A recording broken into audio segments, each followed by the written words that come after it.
খুব কষ্ট করে লিখছে আর কি, যে আহলে হাদিসদের মধ্যে কি ঐক্য হবে না একটা। হ্যাঁ, আপনাদেরও প্রশ্ন, এটা অনৈক্য বিস্তারিত লিখছে, অত এর একটু সংক্ষেপে আমি বলি। অনৈক্য আছে, আমি মনে করি ব্যক্তিভিত্তিক অনৈক্য, দেখি মানহাজ ভিত্তিক কি অনৈক্য না, না। মানহাজগত দিক থেকে আহলুল হাদিসদের আকীদা এবং মানহাজ কি এক, এখানে আলহামদুলিল্লাহ পড়ে, আলহামদুলিল্লাহ আলহামদুলিল্লাহ। আর যতটুকু অনৈক্য আছে এটাতে কিছু বুঝের তারতম্য আছে, মাসালাগত বুঝের তারতম্য আছে। এই মাসালাগুলো যদি আমরা সালাফদের মতো বুঝি তাহলে কিন্তু ঝামেলা থাকে না। তাহলে মাসালাগত দ্বন্দ্ব করার কোনো সুযোগ আহলে হাদিসদের মধ্যে নাই। যেমন কিছু কিছু বিষয় ইখতিলাফ, আমি এটা বলে শেষ করে দিই। যেমন আপনার প্রশ্ন হলো যে ফিতরা দিব 2.5 কেজি না 3 কেজি, তাই না? এখন যখন আপনি দেখছেন যে কেজির ক্ষেত্রে উলামায়ে কেরাম বলছেন ফিতরা হলো 3 কেজি, একসার সমপরিমাণ কত? 3 কেজি। শুধু একজন দ্বিমত পোষণ করেছেন, ইবনে উসাইমিন রাহিমাহুল্লাহ, কিন্তু অন্য সব আলেম বলছেন কয় কেজি? 3 কেজি, না 2.5 কেজির কথা কেউ বলেনি। ইমাম ইবনে বাজ রাহিমাহুল্লাহ তিনি বলছেন কি 3 কেজি। সৌদি আরবের ফতোয়া বোর্ড বলছেন কি 3 কেজি। সর্বোচ্চ উলামা পরিষদ বলছেন কি 3 কেজি। আলেমরা বলছেন 3 কেজি। তো এখানে তো আর মতনৈক্য হওয়ার সুযোগ থাকলো না। কেন আপনি করবেন? এখানে ঠ্যাং ঢুকাবেন কেন? বুঝেননি কথা? এতে ইখতিলাফ করার কোনো সুযোগ থাকলো না। তো আপনি কার ফতোয়া নেবেন? এখন যদি নিজে বলেন যে আমি নিজেই বুঝি, সা কি আপনি জন্ম দিয়েছেন? সা কোথাকার মা? মদিনার মা না এটা? তা আপনি ইখতিলাফ করতে গেলেন কেন? বুঝলেন না মনে হয় কথাটা। বর্তমান যুগের সবচেয়ে বড় মুহাদ্দিস তিনি বলছেন কি 3 কেজি। আব্দুল মুহসিন আল আব্বাদ হাফিজাহুল্লাহ, তিনি এখনো বেঁচে আছেন, কুতুবে সিত্তার হাফিজ। বুঝেন? তো আপনি তো ইখতিলাফ করতে পারেন না এখানে। তো এইটা নিয়ে ইখতিলাফ না, আপনি করলেও ভুল করবেন। এটা বিসমিল্লাহ সূরা ফাতিহার অংশ না অংশ না? অংশ। ইখতিলাফ, তাই না? যখন দেখছেন যে উসমানী নুসখাতে বিসমিল্লাহকে সূরা ফাতিহার আয়াত ধরা আছে, তা আপনি ইখতিলাফ করবেন আর কোনো সুযোগ নাই। সৌদি আরবের নুসখাতে কোরআনের আয়াতটা সূরা ফাতিহার একটা আয়াত দেওয়া আছে না, বিসমিল্লাহির রহমানির রহিম, দেখেন আপনি, তা আপনি ইখতিলাফ করবেন কেন? এইটা বুঝলেই হয়ে যায়, বুঝছেন? এগুলো সাধারণ বিষয়। শেষে হ্যাঁ, আল্লাহ রাসূল সাহাবা কেরাম বলেননি তাই? এটা তো হাদিসে আসছে। এটা একটা যুক্তি। যদি আয়াত হয় তাহলে কি জোরে বলতে হবে না? জোরে বলতে হবে কেন? দলিল থাকতে জোরে বলার জন্য। আল্লাহ রাসূল, আবু বকর, ওমর রাদিয়াল্লাহু আনহু, ওসমান রাদিয়াল্লাহু আনহু তারা পড়েছেন কি আস্তে। বুখারীর হাদিস বর্ণিত হয়েছে। তাহলে কি আস্তে? সূরা ফাতিহার অংশ পড়ার সময় কি আস্তে পড়তে হবে। কেন? জয়ীফ হাদিস আছে কিছু বিসমিল্লাহ জোরে পড়া, এগুলো জয়ীফ হাদিস, এগুলো চলবে না। তো এখন যখন আপনি প্রশ্ন করতে যাবেন, যেমন এই ভাই প্রশ্নটা করলেন যেটা, তাহলে কেন আমরা কি পড়ি? জোরে পড়ি। জোরে পড়ি না কেন? যেহেতু সূরা ফাতিহার আয়াত। কিন্তু প্রশ্নের উত্তর হলো রাসূল সাল্লাল্লাহু আলাইহি ওয়াসাল্লাম সাহাবায়ে কেরাম জোরে পড়েন নাই, আমি পড়তে পারবো না। জোরে পড়ার ব্যাপারে যে দলিলগুলো আছে সেটা কি জয়ীফ হাদিস। তাহলে ইখতিলাফ থাকলো না। এরকম আরো কিছু বিষয় আছে। আপনি সালাফদের দিকে তাকাবেন,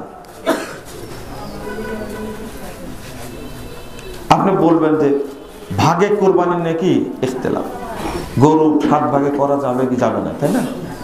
আপনি সালাফদের দিকে তাকান, হাদিসটা কি আপনার উপরে নাজিল হয়েছে? না। মানহাজ যেটা, ভাগে কোরবানি করা জায়েজ, দেওয়া যাবে, এই হাদিসটা তো আগে সাহাবীরা আমল করছেন, তাই না? তারপরে কি তাবেঈরা, উলামায়ে কেরাম। আপনি নিজে তাহকিক করে এখন বলতে পারবেন না এটা চলবে কি চলবে না। আগে তাদের ফতোয়াটা দেখেন। পরিবারের পক্ষ থেকে একটা করে কোরবানি করাটা কি উত্তম, কথা বোঝা গেছে? যদি কেউ না করে 7 জন মিলে ভাগে দিল, এটা কি জায়েজ। আপনি বলবেন তাহলে দলিল, এই হাদিস থেকে কেউ বুঝেননি যে শুধু সফর অবস্থায় চলবে, মুকিম অবস্থায় চলবে না। যদি আপনি এই প্রশ্ন করেন, একটু খেয়াল করেন, এর ছোট্ট একটা নুকতা আছে এর মধ্যে। যদি আপনি বলেন যে ভাগে কুরবানির দলিল সফর অবস্থায় পাওয়া যায়, তাহলে আপনার কাছে আর একটা প্রশ্ন আসবে যে মুকিম অবস্থায় গরু কুরবানি করার দলিল আছে? বুঝেননি মনে হয় কথাটা? হ্যাঁ, আমি একটু প্যাঁচ লাগাই দিলাম। কিন্তু আপনি যদি প্রশ্ন করেন আমাকে যে এই হাদিসগুলো কোথাকার, সফরের, তাহলে আমি আপনাকে প্রশ্ন করব রাসূল সাল্লাল্লাহু আলাইহি ওয়াসাল্লাম সাহাবে কেরাম মুকিম অবস্থায় গরু কুরবানি করেছেন, দলিল দিবেন। তাহলে ওইটা কি হয়ে যাচ্ছে? এই ফতোয়া থেকেও বুঝেনি। আচ্ছা, তায়াম্মুম কোথা থেকে করতে হবে? পানি না থাকে সফর অবস্থায়। না, তায়াম্মুমের আয়াত নাযিল হয়েছে সফরে। তাহলে তায়াম্মুম শুধু সফরেই চলবে?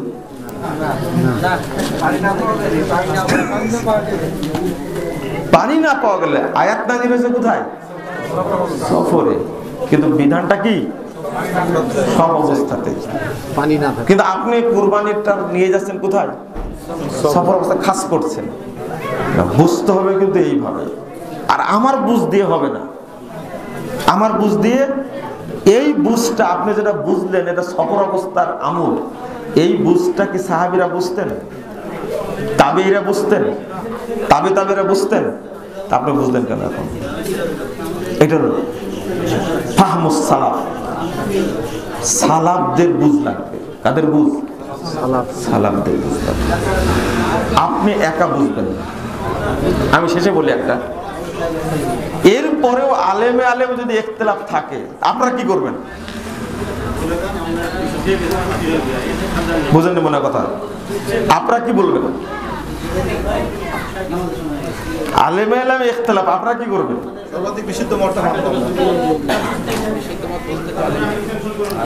খুব কঠিন অবস্থা, যেটা আল্লাহ বলছে, যেটা কোরআনের আয়াতটা পড়েছি আজকে, ইয়াউমা তাবিয়াজ্জু বুজুহু ওয়া তাসওয়াদ্দু বুজুহ। কিয়ামতের মাঠে কিছু মানুষের মুখটা উজ্জ্বল হবে, আর কিছু মানুষের মুখ হবে কি কালো, কুৎসিত। ইবনে আব্বাস রাদিয়াল্লাহু আনহু বলছেন, তাবিয়াজ্জু বুজুহু আহলিস সুন্নাহ ওয়াল জামাআহ। যারা সুন্নাহপন্থী এবং ঐক্যবদ্ধ, তাদের মুখটা কিয়ামতের মাঠে উজ্জ্বল হবে। ওয়া তাসওয়াদ্দু বুজুহু আহলিল বিদআহ ওয়াল ফুরকা। আর যাদের মুখটা কালো, কুৎসিত হবে, তারা যারা বেদাতি এবং যারা জামাত থেকে বিভক্ত, তাদের মুখটা কুৎসিত হবে। নাউযুবিল্লাহ, আস্তাগফিরুল্লাহ। তো আমি একজন, আর একজন জামাত থেকে বিভক্ত থাকলেও জনগণ কখনো বিভক্ত থাকতে পারে না। না, আপনি ঐক্যবদ্ধ থাকেন, আমি আহলুল হাদিস। কথা বুঝতে পারলেন? জি। আর অনৈক্যের কারণটা বুঝবেন। এত খারাপ একটা জিনিস, এটাকে কুফরি বলা হয়েছে। কি বলা হয়েছে?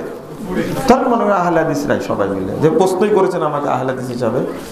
আহলে হাদিসরা আমরা একটা ইউনিট, কি ঐক্যবদ্ধ, আলহামদুলিল্লাহ। আমরা নিজেরা কখনো বিভক্ত হব না।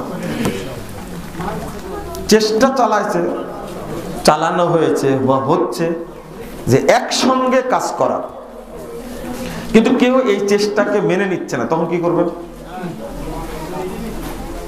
তাই না? হতে পারে না এরকম? আপনি কে লিখছেন প্রশ্ন আপনি ভালো জানেন, এর মধ্যে মানে খোঁচা দেওয়া লিখছেন কথা। মনে করেন যে আগামীতে চেষ্টা চলছে যে সোহরাওয়ার্দী উদ্যানে একটা প্রোগ্রাম হবে। কি হবে? প্রোগ্রাম হবে। এই প্রোগ্রামের আয়োজক কে হবে বলেন তো দেখি? আপনারা কেউ হন না। মনে করেন মশিউর ভাই ডাকলে আসবে না, মুজাফফর ডাকলে আসবে না, এমন একজন লোক হন যে আহ্বায়ক হবে, তাকে সবাই ডাকবে, সবাই আসবে বলে মনে করেন আপনি?